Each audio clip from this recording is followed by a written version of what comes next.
What is the state of foreign worker well-being in Singapore? Observers Channel News Asia spoke with say it has improved over the years with tougher laws against errant employers. But as a next step, observers ask if more could also be done to meet their social and emotional needs. Imal Desad has this report.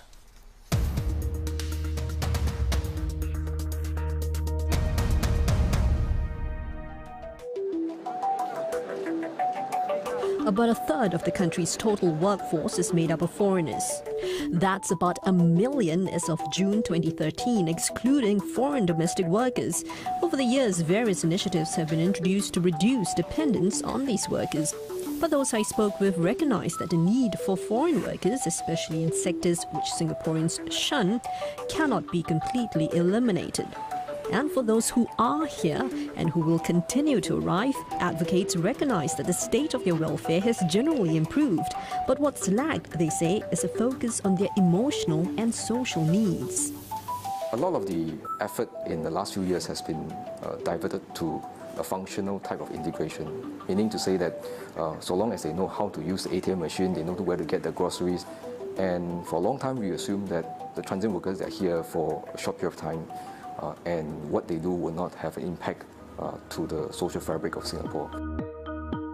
And with events like the illegal strike in 2012 by bus drivers from China, and more recently the riot in Little India, the next step is how and how far we can go in meeting these social and emotional needs.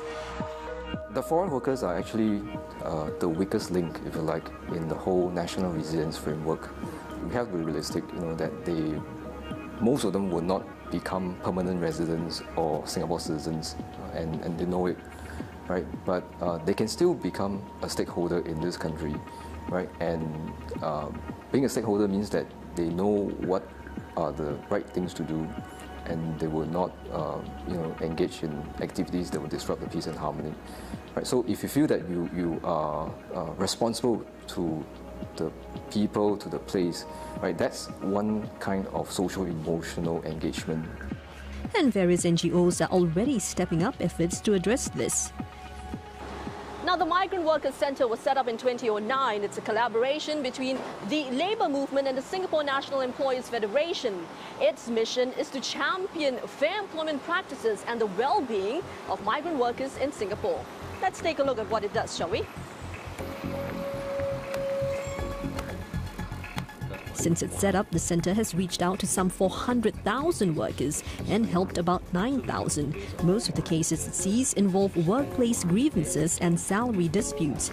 Moving ahead, the centre has identified 3 areas it wants to work on this year. 1. A sectoral model employment contract that lists down basic employment terms and conditions. 2. Placement and job matching services for workers in transition between jobs. And finally, a push for a structured skills qualification and certification framework. For any workers who want to continue to work here after the 2 years work permit terms, they should so prove that they have actually upped the skill and they have a better skill certification. More importantly is now we are in the transitional period to actually restructuring the economy to improve productivities. I think that it's important we make sure that all foreign workers who come here come with the right skill, and we want to make every foreign workers here a better workers. There is currently no skills qualification framework specifically for those on work permits, but some companies have already found that it's win-win to invest in the migrant worker.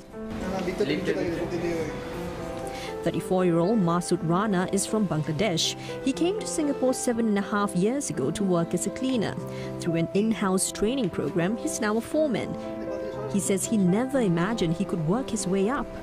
First time I never think about this. Then after that I start here, I said this job now no problem. I can do things many. I understand the job lah.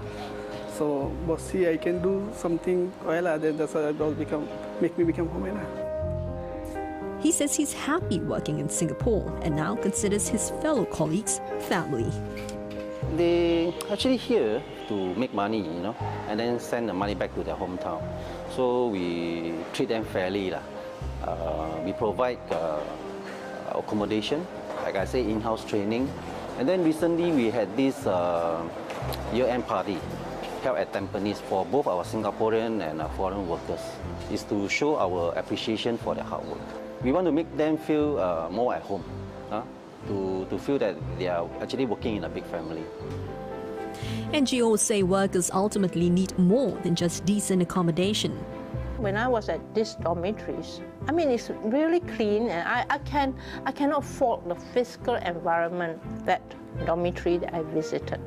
But I felt that maybe there could be a clinic for them, which is a counseling clinic where counselors can be by, for them to ventilate their fears, anxieties, worries about their families or so forth. Because these men really, even though they come to work, they do have families left behind. To this end, the Migrant Workers Centre has piloted a buddy system at several dormitories as a form of formal feedback mechanism for aggrieved workers. The centre has likened it to a grassroots initiative and hopes to roll out the system to all 48 purpose-built dormitories by the end of the year. There have also been calls to spread out recreational nodes for workers. Certainly, I think, to put them in a dense city, in concentrated area, by a particular foreign ethnic group, I think that is a time bomb that we should not repeat.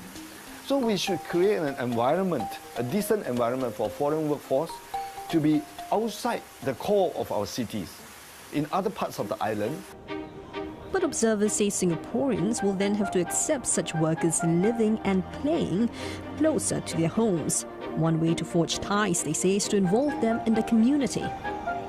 Now, this is one of 4 recreational centres for foreign workers in Singapore. It's the first to be built in 2009, and it serves a catchment of about 30,000 foreign workers working and living around the area. Now, what's unique about this centre is that it's open to the public, and I've been told that even locals would come here just to patronise the food court.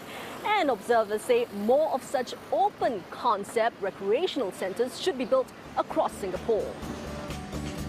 Located within an industrial estate but just a street away from some residential flats in Jurong, such centres offer a range of facilities, from shops, sporting facilities, to even a beer garden.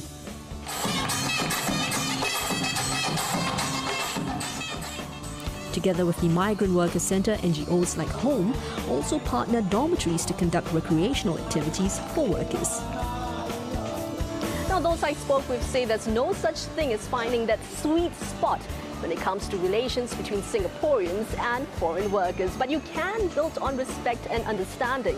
All it takes is a little acceptance and open-mindedness on the part of the foreign worker and Singaporeans.